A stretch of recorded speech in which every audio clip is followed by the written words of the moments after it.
Welcome, I'm Doronda with Foods 101. Today I'm going to show you how to make these spicy and sticky baby back ribs. If you are a fan of baby back ribs, you are going to love this recipe. Now I'm using a dry rub here on about 5 pounds of baby back ribs. I always clean my baby back ribs under fresh running water and I pat it dry with paper towels. So be sure that you do that. The dry rub we're going to use on this is going to be 1/2 cup of brown sugar, 1½ teaspoons of fennel, 1½ teaspoons of paprika, cayenne pepper, dried mustard, fresh cracked pepper, and 2 tablespoons of kosher salt. Be sure to use kosher salt.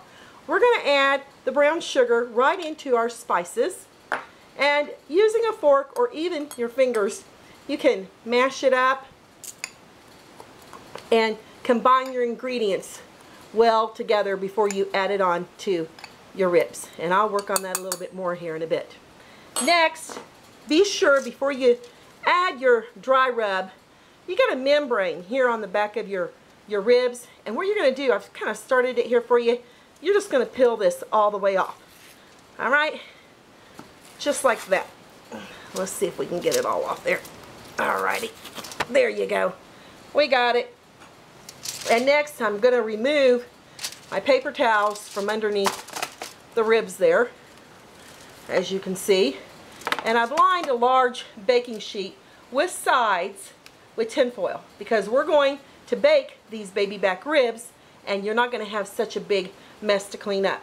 Now you're going to start applying your dry rub just like this, and I'm going to incorporate these spices a little bit better because you definitely want them really well combined so you can really enjoy all those fabulous flavors when you start sinking your teeth into these yum baby back ribs. Alright, so generously sprinkle and just really start rubbing it in just like this. Okay, also you want to roll it over and you're going to put it right here on the back as well. I've evenly worked in the seasonings to the baby back ribs, and now we're going to cover this with a piece of tin foil.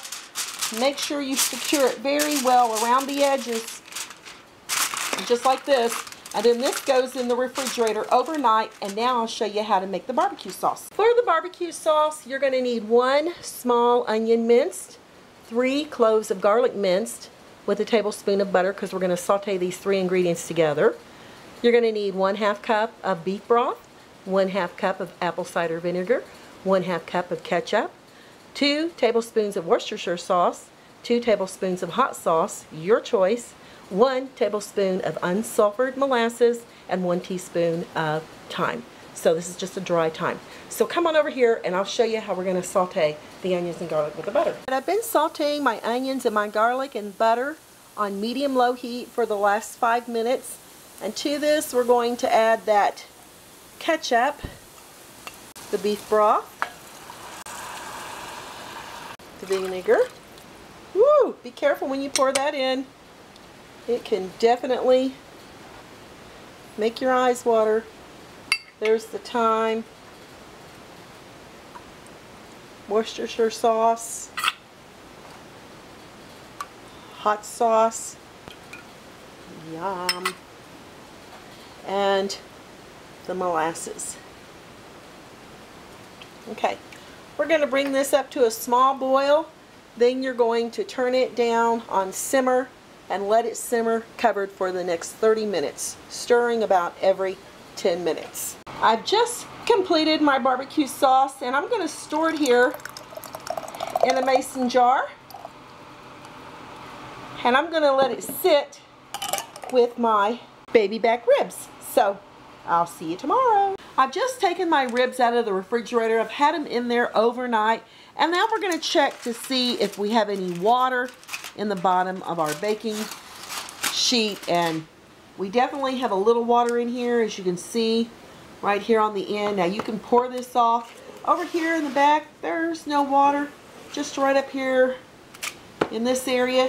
So I'm going to pick up my rib and I'm going to just blot it with a paper towel, because you want to make sure that you have no water in these ribs when you cover them and put them in the oven, because we're going to bake them in the oven for the next 3 hours on 250 degrees. I've got all my water off. I'm going to cover these back up and bake them for the next 3 hours. I've just taken my ribs out of the oven after 3 hours, and voila! Woo, there they are. Yeah, oh my gosh, they smell absolutely fantastic. I'm going to take a fork. Now, the trick here is to make them nice and tender. You see how that's just coming right off the bone here? You just pull it right back. That's what we're looking for, because you don't want it falling off the bone. I'm going to pour off this water. We're going to add that barbecue sauce, and we're going to broil it under the broiler for 10 minutes once we add the barbecue sauce. Or this is the time you could take these babies, put your barbecue sauce on them, and put them on the grill on medium high for 10 minutes. I'm going to apply this barbecue sauce we made here on the bone side of the rib. Got about half of it on there. And just be sure you brush it on, just like if you were outside barbecuing. Woo, yum, yum, yum. I've got my baby back ribs about 10 inches below the broiler here in the top of the oven. And I've been broiling for about 5 minutes. Now with all this fabulous sizzling, I'm going to pull them out and do the other side. Got that barbecue sauce right here on the top of my ribs. Ooh, yeah. And now this is going to go back in the oven on broil. This is my last 5 minutes of broiling. Ooh, and look at them sizzling. Oh my goodness, I can't wait to cut into them, give them a taste, and let you know what they're like. Here's our completed ribs. Oh my goodness, I just can't wait to try. Look how nice and tender, and they're just falling right off the bone, as you can see there. Gotta give it a try. Wow. Have a little bit of heat coming through. It's not overbearing, just perfectly nice and tender. This is absolutely the best spicy sticky baby back rib. Hey y'all, hope you give this a try. I'm Dorana with Foods 101, and I'll catch you next time.